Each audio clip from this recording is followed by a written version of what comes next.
Well, good morning, good afternoon, and welcome to today's webinar titled Metal Additive Manufacturing Complements, Not Competes with Metal Injection Molding. We have a handful of people that are coming in right now, and we'll get through some introductions. And before we do, if you are on the line and you are entering into this webinar, we're super happy to have you. We have people from all over the world that are joining us today. So if you wouldn't mind understanding what the chat function is, you can go down to the chat and actually tell us where you're coming from, just to give us a little bit of perspective about the audience. We'll ask a couple different engaging questions throughout the time today. So if you have a moment, please go down to the chat box and please enter where you are located.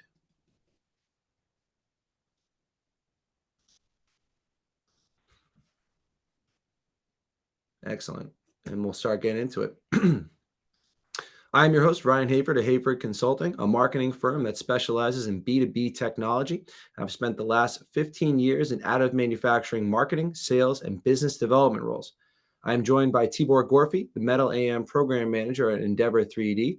Tibor is an experienced mechanical engineer that previously worked at Kia Motors Manufacturing in Georgia before managing the metal binder jetting operation at Endeavor 3D. Endeavor 3D is one of the largest contract manufacturers in the Southeast United States, located just outside of Atlanta, Georgia. They offer polymer and metal additive manufacturing capabilities and boast one of the most sophisticated QC labs within the industry. They offer 3D scanning, design, AM, and fulfillment services. Here's a quick look at today's agenda. We anticipate that the presentation will take no more than about 40 minutes, and then we'll also ask for questions from the audience at the end. We will begin with a brief understanding of the 3D printing and industrial landscape and transition to the deeper conversation surrounding metal injection molding and metal additive manufacturing.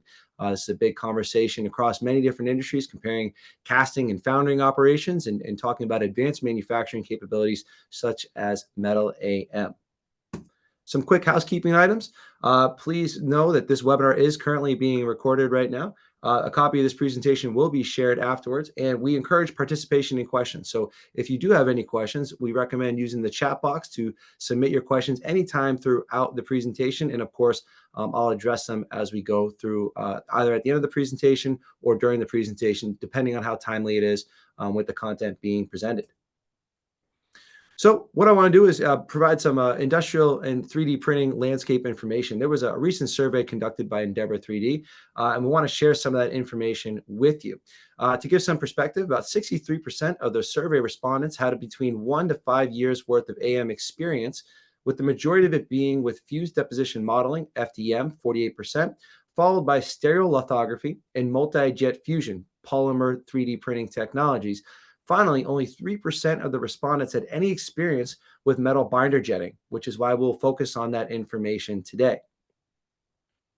Furthermore, it's clear that rapid prototyping remains the primary use or priority use for many 3D printing users. However, in the past decade, advancements in materials have led to higher adoption for factory floor solutions such as jigs and fixtures. Whether it's stronger polymers or advanced metals, there has been an increase in utilization for end-use parts. Finally, the survey asked respondents to uncover the challenges and opportunities faced with metal 3D printing adoption. Unsurprisingly, the most common barrier was budget constraints, quickly followed by perceived technology limitations and quality control. In addition, part of the survey response also said that about 75% of respondents indicated they will continue to or increase outsourcing with contractors.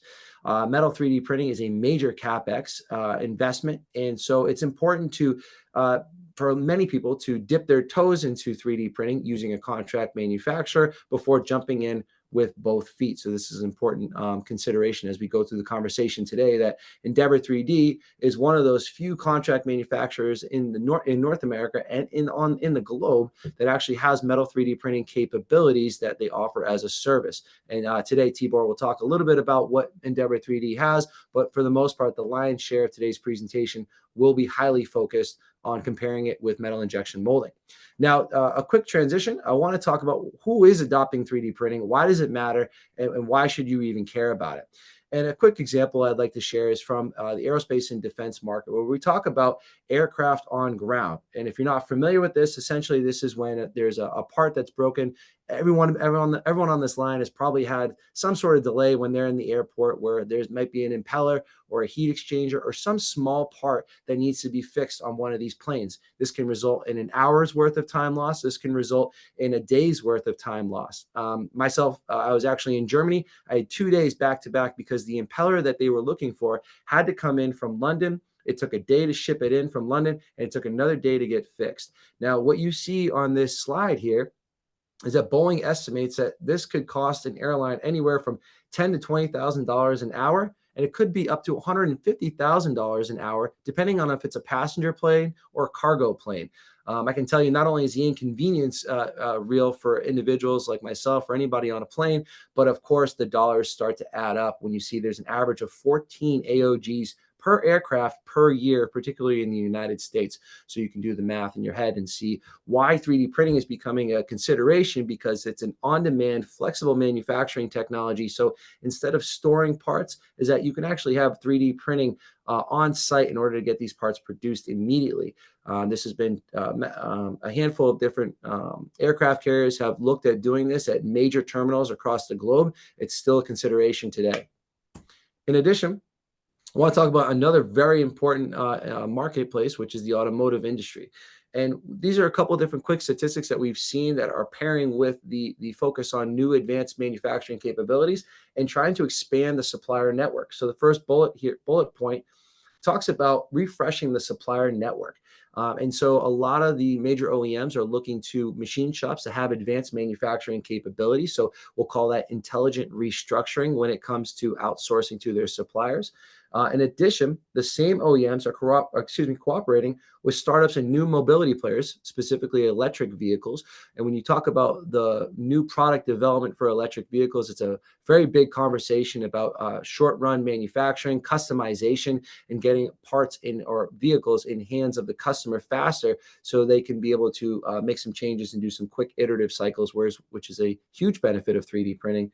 And then finally, this is a general statement to talk about the digital thread and something that, with all the outdated parts and maybe zero tooling that may not exist for some 3D, or I'm sorry, for automotive manufactured parts, that now getting data, owning IP, and having the entire data package available is going to be a really important factor here in the future for a lot of automotive OEMs. And if you're still with me, what we really want to do quickly is take a quick poll of the audience. So we want to understand who exactly is here, your experience with metal additive manufacturing, your experience with metal injection molding, and get a quick understanding of who is here. So we're going to quickly put up a poll. So please take a moment to read each question and then answer accordingly. We'll take a few minutes.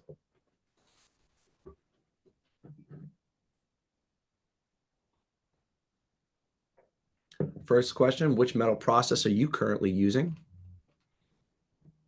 Second question, how familiar are you with binder jetting process? And finally, which applications do you believe metal AM are the most suitable for?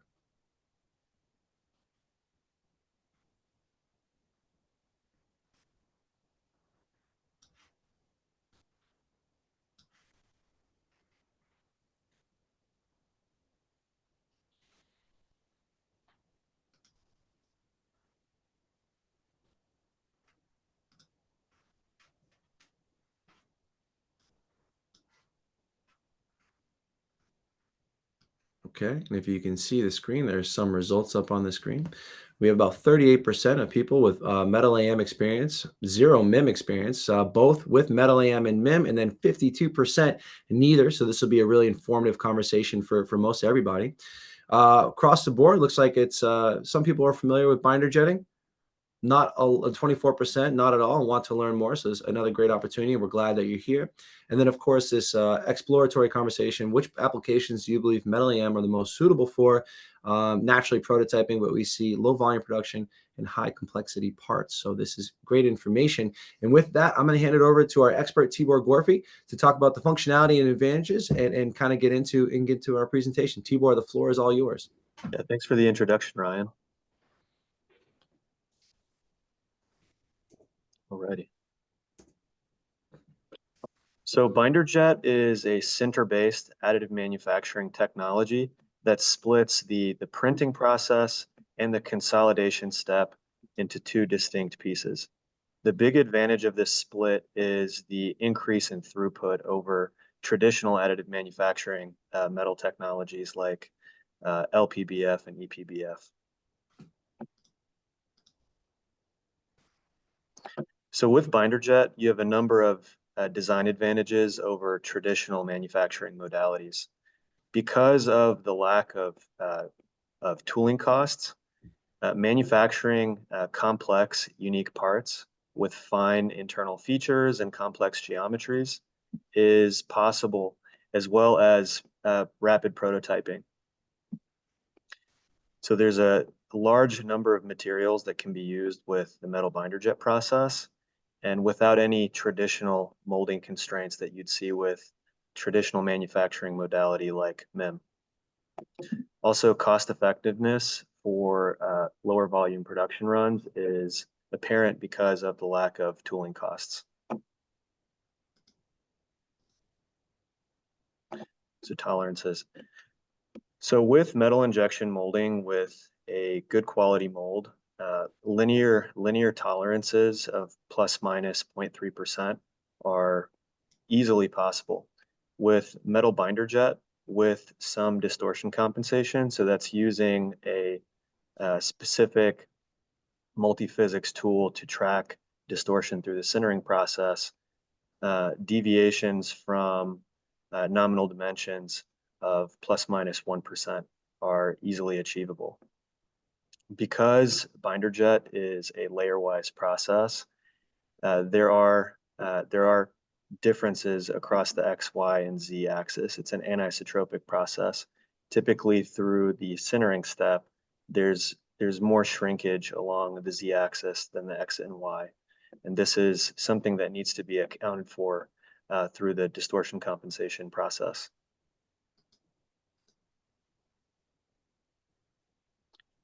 So currently, Endeavor 3D is manufacturing parts in 17.4 and 316. These are two common high-performance stainless steels, which represent the bulk of the metal injection molding market. Our 3D printing OEM, HP, is also in the process of developing parameter sets for other materials as well.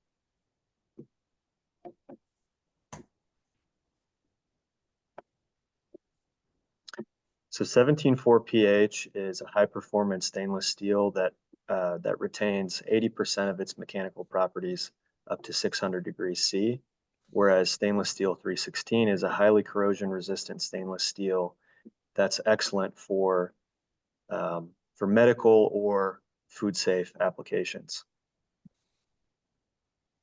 Tibor, I have a quick question. When would you want to use, well, compare the differences between 17.4 pH and 316L? Why would I use it for a certain application, or is it more relevant for an industry?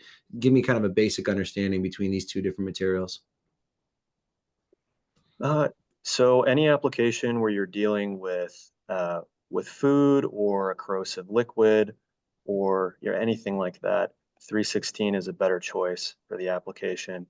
Whereas an application that requires hefty mechanical performance, like an automotive suspension, steering knuckle, control arm, something of that nature, 17.4 is a significantly better choice.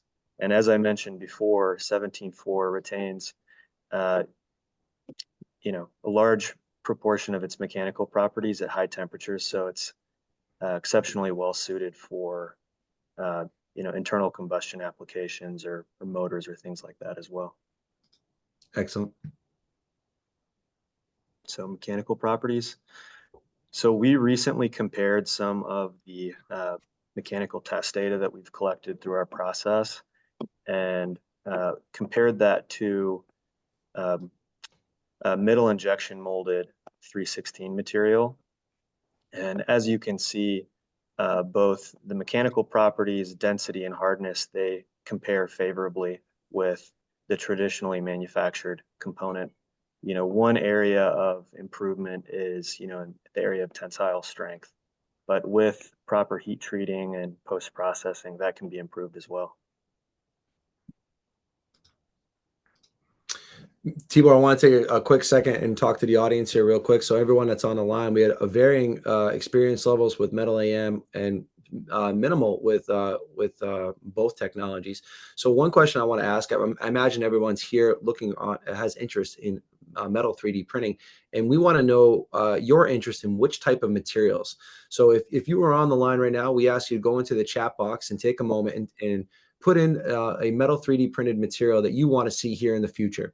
Could be copper, could be titanium, could be any kind of refractory metal. But if you don't mind, anybody who's on the line, please write into the chat box any metal materials that you want to see 3D printed now or in the future. And maybe we can provide some information on that as well.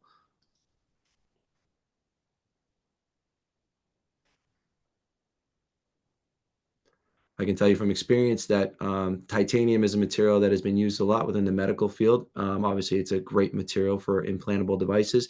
There's nickel alloys. There's some cooperative materials. I see copper in the chat right now. There's a lot of different copper materials that are currently in development. Obviously, for electronics and 3D printed traces is a very interesting application. I know NASA is looking at GR-COP 42. That material is currently in development and not approved quite yet for space travel, but it will call it in prototyping. I see a couple different coppers here. Yeah, you don't have to answer right now, but please feel free to put some more materials into the chat box. I see low alloy steels and titanium. That's excellent. That's good information to know. Please continue to populate that as you will. Let's keep going. We'll do a comparative analysis between MIM and metal AM. So one of the major differences between metal binder jet and metal injection molding is the type of binder that's utilized in the process. So typically with metal binder jet, you're using piezoelectric printhead or thermal inkjet printhead with that specific injection technology, typically using a thermoset binder. Whereas with the metal injection molding process, waxy thermoplastic binders are used. And this is because the metal injection molding machine using a screw press it's melting that binder material along with the metal powder and injecting it into an injection mold. The functional difference here is with the longer chain thermoset binders that are used in the binder jet process, you have somewhat of a debit in your sintering step. So typically, debinding a binder jet part takes a bit longer than metal injection molded part, typically 2 to 3 times as long. With metal injection molding, you're injecting the powder and binder slurry into a fine injection mold. The surface finish tends to be excellent coming directly from the sintering process. Whereas with binder jet, your surface finish is 200 to 250 RA, whereas MIM is about 50 microinches RA. One of the advantages of the metal binder jet process over metal injection molding is your design flexibility. So you can manufacture a low volume of highly complex parts. So high mix, low volume, it's something that's very difficult to address with traditional manufacturing technologies like MIM. Both of these technologies with development work, they can achieve, linear tolerances of plus minus 0.5%. But with MIM, depending on the quality of your injection mold, you can get down to as low as, plus minus 0.1% deviation from nominal dimensions. Tibor, in your experience, you mentioned high mix, low volume parts are ideal for binder jet. Is there a particular part that you've seen that's coming through the doors at Endeavor? We don't want any customer specific names, but any parts or applications you can discuss that might be relevant here? I don't know if there's a specific part or a specific industry that I could mention. Typically for metal binder jet parts, between the size of a golf ball and a softball, assuming that they're relatively complex and the tolerances work well with the metal binder jet process, we can address all of those components. Excellent. So material selection, So generally with the binder jet process, you can address all of the materials that you can with the metal injection molding process. One of the biggest challenges with binder jet today is actually the binder chemistry. So I saw that a number of respondents, they mentioned materials like copper, aluminum, and titanium in the chat. Well, the current binders that are used with metal binder jet machines, they're typically water-based, and that makes it a bit challenging to print, materials like copper and aluminum. Copper, for example, it oxidizes very quickly in the presence of water. Um, Materials like aluminum and titanium, they can be a bit challenging with the binder jet process because of the explosion risks that comes, with those highly reactive powders. But many of the large binder jet OEMs, they have technologies in the pipeline to minimize some of the risks associated with explosion. So one of those being, fully inert build environments on printers and, better powder storage and management systems, right? One, so not one, but two areas that are always going to be very challenging to address with metal binder jet technology are carbides and cermets. So these are multi-phase powder-based materials um, that are very challenging to handle on a binder jet machine. So when the binder jet machine is spreading a layer of powder, the two constituent phases in these material categories, they can separate, and that gives you sort of anisotropic properties that don't work well with a lot of applications. Um, with carbides and cermets, one area that's very promising is uh, powder packages where the two constituent phases are sort of adhered together, from the manufacturing facility.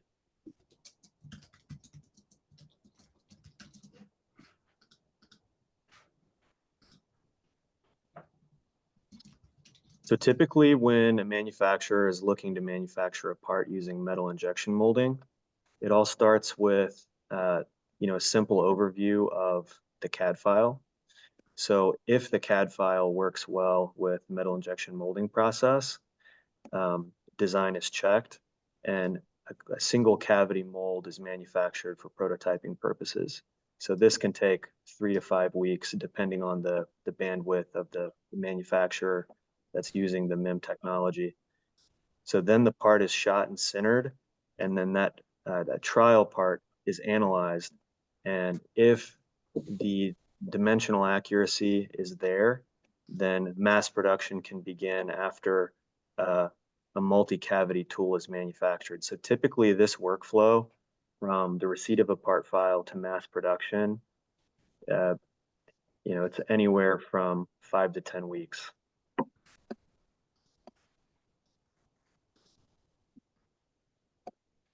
With binder jet, on the other hand, first part of the process is very similar.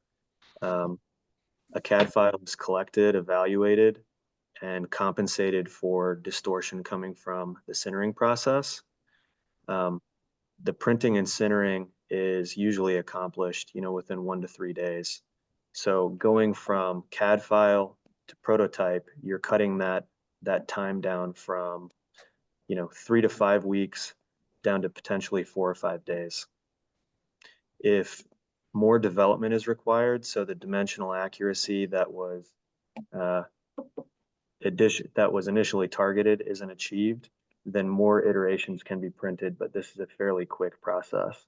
But even with development, you can go from CAD file to mass production in 3 weeks. Tibor, I'm interested, right? So, is there a difference between having, let's say, one softball being 3D printed versus 10 softballs 3D printed? And what is the build box for a binder jet? That's a good question. So actually for the HP S100 system that we're using, so the cross section it's 430 by 309 millimeters. And one of the great advantages of binder jet is doesn't matter if you're printing, one small part in a layer or you're filling up the entire build box, that cycle time per layer stays the same. So in terms of throughput, that's a huge advantage over traditional additive manufacturing technologies like laser or electron beam. And sintering is also a batch process. So generally up to a certain mass, there's not a debit in terms of material properties or processing time. So a full build box takes how long to 3D print? So if you're going to the maximum Z height of the printer, um, 1 day.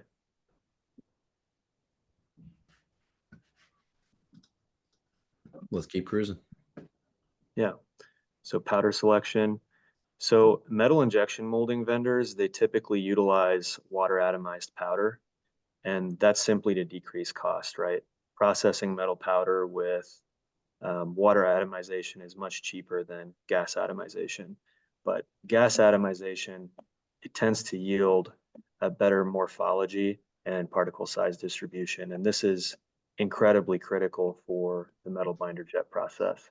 So typically powders with better sphericity and better morphology, they tend to spread better. So you're getting a better green density coming off the machine, and that decreases the amount of distortion um, and maximizes your final sintered density after the sintering process. But work is actually underway to develop parameter sets for water atomized powders as well. So typically, or specifically the area of high pressure water atomization.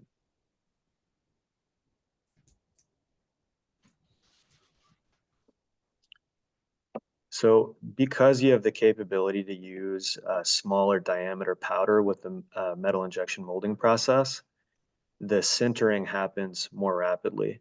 So typically with metal injection molding, your metal powder that you're using, the D90, is in the -10, -20 micron range, whereas with metal binder jet, you're typically 30 plus micron D90. So one of the reasons for this is the spreadability. So if you're using a powder package with a diameter that's excessively small, you can have pluming in the printer. So essentially the roller creates a large cloud of powder in the printer and just coats the inside of the machine instead of spreading a layer. Obviously, this isn't an issue with MIM, and it helps the sintering. Can you talk a little bit about peak sintering cycle? What exactly does that mean? So peak sintering temperature. So typically with the smaller diameter MIM powder, um, the time at temp for the peak sintering temperature, it's less. It's usually 1 to 3 hours, whereas with metal binder jet, using a larger particle size distribution, your time at temp, your peak sintering temperature is usually 3 plus hours, usually 3 to 6, depending on the particle size and part cross section as well.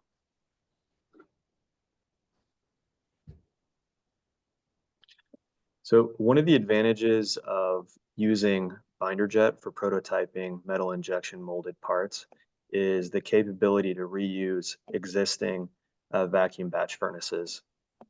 So in the slide on screen, you can see a picture of an Elnick 3045. It's a vacuum batch furnace. Um, this system, we're using it currently to manufacture parts for metal binder jet. So Elnick actually went through the process of partnering with one of the large binder jet OEMs, and they've designed a binder trap that's compatible with both metal injection mold and metal binder jet binder packages. Is there a big difference between the green density? I see 54% to 60+%. Is that a big difference when it comes to quality of parts?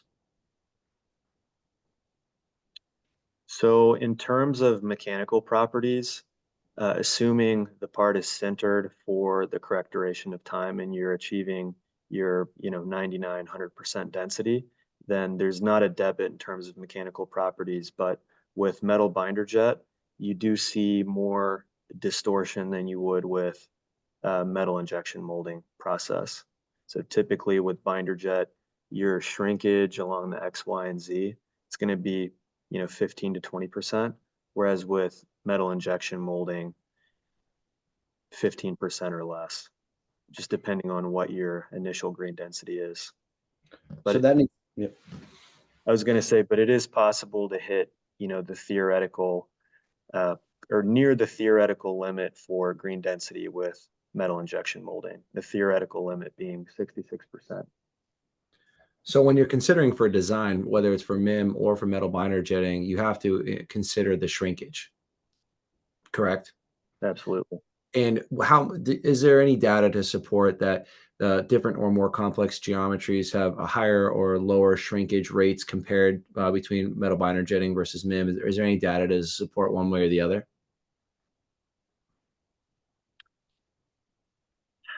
So it's difficult to compare individual parts between the two manufacturing processes, but generally features on a part that have a smaller cross section, so that's distance between the shell of the part to the neutral axis, they tend to center a little bit more rapidly. So that's something that needs to be taken into account when centering components like that. A great example is heat exchanger, right? You've got long, narrow fins and then a thicker base that those fins are mounted to. So typically the fins, they're going to center more rapidly and they'll center more completely than the base. So that shrinkage needs to be accounted for, during the development process. So for that reason, with metal binder jet, software is absolutely key to hitting those, plus minus 1% linear tolerances.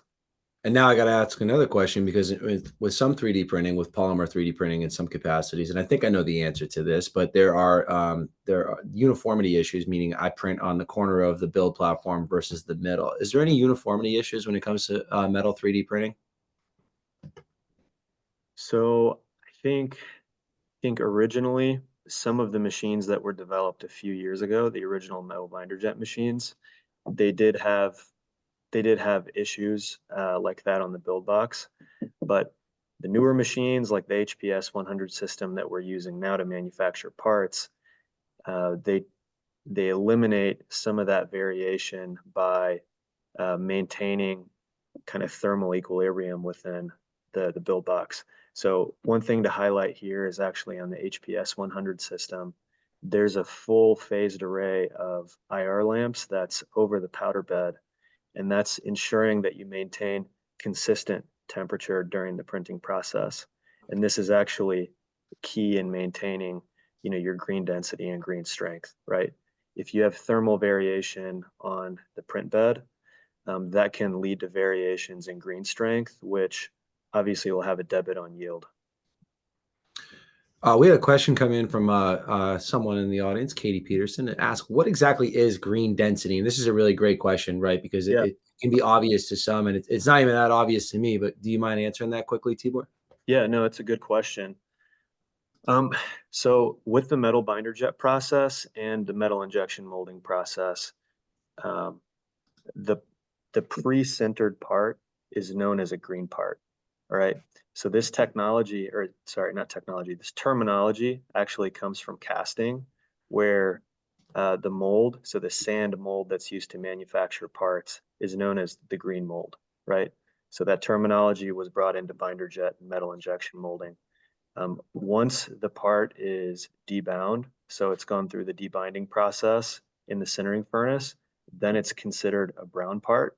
So essentially at that point, all of the binder is gone. And once the part is sintered, it's an as sintered part. So good question. Excellent. Thank you for asking that question from the audience, and Tibor, thank you for answering it.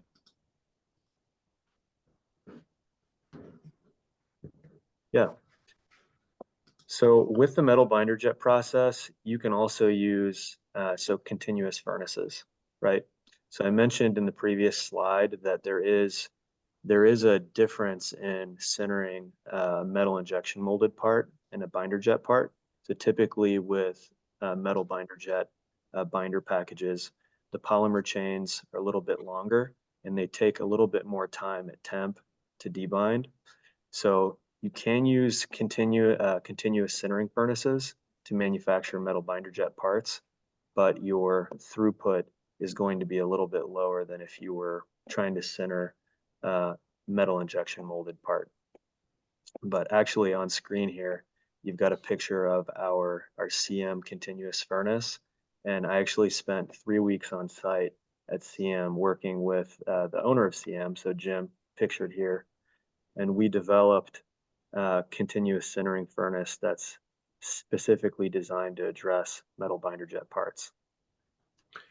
Explain that a little bit further. What exactly is it that, so I don't know if the word is customized, but what makes it more efficient for metal binder jetting?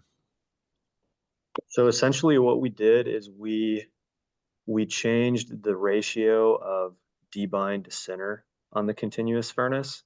So with a continuous furnace like this, you have different modules that are raising the parts to different temperature levels, right? Typically, it starts with the throat of the machine. So that's essentially just a tube leading to the intake door where the part is pushed in on an aluminum boat. And in the throat, there are no heating elements, but the superheated gas from the sintering and the debinding portion of the furnace, they're flowing through, and they act to sort of preheat the parts. So we lengthened our throat for the continuous sintering furnace. After the throat, then you have the debinding portion of the sintering furnace. We also changed the configuration of this as well to better process metal binder jet parts. And then after the debinding portion, you have the sintering portion, which is your highest temperature. And obviously, there's a difference in some of the materials that are used in each section of the continuous furnace. Excellent. Thank you, Tibor. We'll transition to some use cases. So one huge advantage of the metal binder jet process over metal injection molding is the capability to manufacture complex components with internal passageways, cooling channels, complex features without any sort of mold-related considerations. So on screen here, you can see an assembly which originally consisted of 7 distinct parts, which each required individual molds to manufacture, which were consolidated into one distinct monolithic part using the metal binder jet process. So this is one of the main things that we discuss with customers. Um, don't think about individual components, think about individual assemblies, and how can we decrease that bill of materials. Tibor, I love this example. I think we see this right now in the supplier network, right? We've talked about the supply chain and all the issues that are going on, right? And all these different parts may come from several different suppliers. If we can part consolidate, then we only have a singular supplier that we can rely on, or one or two suppliers, backup suppliers, whatever you want to call it. I think additive manufacturing has played this role as a backup generator in some capacities, right? And I think that's something that anyone on this line might want to consider or at least think about. Absolutely. So another great example of metal binder jet being used to prototype a metal injection molded component is this Remington 870 extractor. So this on 12 gauge shotgun functions as the piece which is removing the cartridge from the chamber after the firing's taking place. This is typically a metal injection molded part, but for the purposes of this presentation, we were able to scan this piece using an optical CMM, and using the resulting STL file, we were able to print a model which very closely resembled the original metal injection molded part. So this just highlights the capability to rapidly manufacture small metal injection molded components using metal binder jet technology. And you mentioned here it was scanned with the optical CMM. Talk a little about that. Is that an in-house thing or an outsourced thing? What exactly is that? No, that's actually one of the systems that we have in our quality lab here at Endeavor 3D. So it's a Keyence VL500, and it's a fantastic machine. We use it all the time for reverse engineering and the quality control on customer components. Yeah, I think it's an important consideration with any metal 3D printing is that the quality and the standardization of metal 3D printing as compared to conventional foundries, conventional injection molding, conventional processes, machining, that the standardization of 3D printing is important, which indicates that a huge push for quality is just as valuable. Absolutely. So one example of a component that can't be manufactured with metal injection molding is actually this guitar. So this is a decorative piece that was actually designed for a design competition. And this zoomed in picture of these gears kind of highlights some of the capabilities of the metal binder jet process. These complex internal geometries, they physically can't be manufactured with a mold, right? It'd be impossible to separate the two halves of the mold if you wanted to manufacture complex internal features like this. So, I have to know, right? What is the size of this actual guitar is my first question. so the guitar itself, it's about 10 inches long, actually. So this is just highlighting, some of the flexibility that you have with the metal binder jet process. I mentioned earlier that typically we target parts, between the size of a golf ball and a softball, but that doesn't exclude larger components, right? There's some challenges associated with manufacturing larger parts, but with good DFAM and good sintering practices, it is possible to address larger parts as well. That's a good question.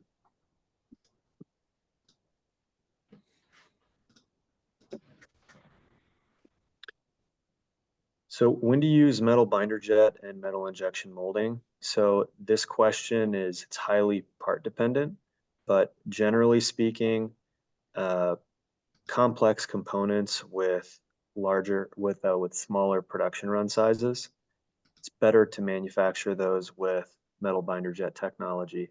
You're eliminating those high tooling costs associated with MIM using metal binder jet that way. Mass customization is, another huge advantage of metal binder jet process. If you want to put a distinct logo, nameplate, different internal feature on a part, that can be done at no cost with metal binder jet. With MIM, on the other hand, you do have the advantage of surface finish. So the surface finish is a good bit better with the metal injection molding process, and your tolerances are better.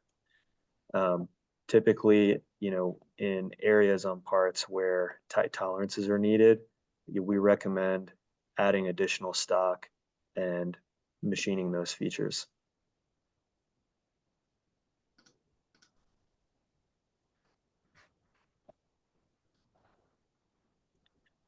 All right, so just to summarize, metal binder jet is a fantastic tool for prototyping metal injection molded components. Um, the sintering process and the constituent materials are similar enough that the end result is a good representation of what you're getting from the metal injection molding process. But as far as an actual manufacturing technology, the choice of technology depends on a number of specific characteristics for the part in question. So complex components with low production run sizes, typically better manufactured with binder jet, and simpler components or components with larger production run sizes are better addressed with MIM. Excellent, Tibor. That concludes the majority of the presentation today. If you're looking for additional resources, there is a podcast and there's also an article in Canadian Metalworking Magazine that talks about standing up a metal AM facility. And then additionally, our friend Tibor is going to be presenting at the Additive Manufacturing Users Group. So there's some information here if you're looking for any follow-up. But right now, we'll open it up for questions from the audience. And I think we already have a few coming in. So please use the chat box and we'll address them accordingly. First question we have coming in, Tibor, is surface finish seems to be the biggest issue with MIM and metal binder jet. They just look different. How do you address that with customers? So we're talking about surface finish. So typically, Typically, we address those concerns by just educating the customer on the manufacturing process. Um, an application where you do need really fine surface finish, there are a number of great post-processing options out there to help improve the surface finish. We actually have tumbling capability in-house. Um, we actually did a production run recently where the customer needed sub 50 RA micro inches for surface finish. And we were able to take the surface finish on a part down from around 200 to around 20. So this is a nice automotive application, but components where you need really fine surface finish all around the part, binder jet isn't the best manufacturing process for that specific application. And something else like CNC would probably be a better fit. It's a good answer, Tibor, and an honest answer. And there's also another question in regards to the cost comparison between binder jet compared to MIM. And I want to bring up the guitar here again, real quick, right? So we talked about this. I think it's 11 inches tall for this particular part. How much did this cost to metal binder jet? And then what would this cost to MIM, if you can give your best estimate? Mm. So I think it would be a bit of a challenge for me to answer the MIM cost question, but for metal binder jet, I mean this would be a $200 to $400 part. It's a little bit difficult to compare, apples to apples between binder jet and MIM because of those tooling costs. But just from, a feedstock perspective, I mentioned before on one of the, a few slides back, with MIM, you have the capability to use water atomized powder, whereas with metal binder jet, you're stuck with gas atomized powder. And, there can be a 10, 20% difference in feedstock price. But the price for a metal binder jet component, it varies heavily based on the printer OEM that's used, right? Some of the printers have higher throughput and cheaper consumables, with worse tolerances, whereas others, the consumables are more expensive, the build boxes are smaller, but then your capabilities are greater. Excellent. I hope that answers the question for one of the attendees. I have another question, me personally, right? So, what are the necessary softwares that you might need for Metal AM? Obviously, there's differences between the two technologies. What are the necessary softwares in your perspective? So you would, at the very least, you would need a general CAD software like SolidWorks, NX, PTC Creo, one of those. And what's also incredibly important for binder jet is having a multi-physics tool for compensating parts through the sintering process. A number of the metal binder jet OEMs, they're developing their own bespoke sintering simulation solutions, but there are softwares like AMSYS and COMSOL out there on the market which have those capabilities baked in, right? But usability is not quite as good as a solution that's designed directly for sintering distortion compensation. Excellent. Thank you, Tibor. We have another really good question. What is the smallest wall thickness in each manufacturing option? Is it material based or limitations in the technology? So I know with the metal binder jet process, your thinnest supported wall that you can reliably manufacture is going to be 0.5 millimeter. But typically, we recommend 1 millimeter and above, just because of potential cracking related concerns coming from the sintering process. Whereas with MIM, you can potentially get smaller features, but it depends on the injection mold, right? Depends on the I guess the end mill bits that are used to manufacture the injection molds, but it's very similar. Okay.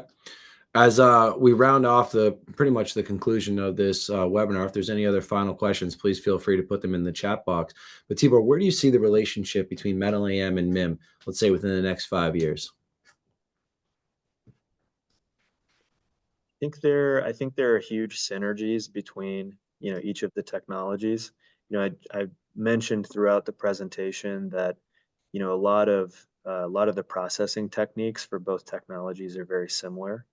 So a large OEM that's heavily invested in MIM, if they were to bring a metal binder jet system on board, it would be a great way to leverage some of the existing equipment that's already present on site, right? So metal binder jet, it's a great tool for manufacturing parts, like really complex parts that you can't manufacture with MIM. And MIM is a great tool for manufacturing, simpler, higher volume parts that wouldn't be quite as cost effective to address using metal binder jet. Excellent.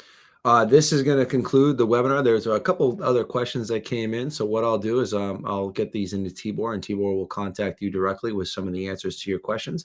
And of course, thank you everyone for participating. And Tibor, thank you very much for presenting today. It was very informative, and we'll talk to you soon.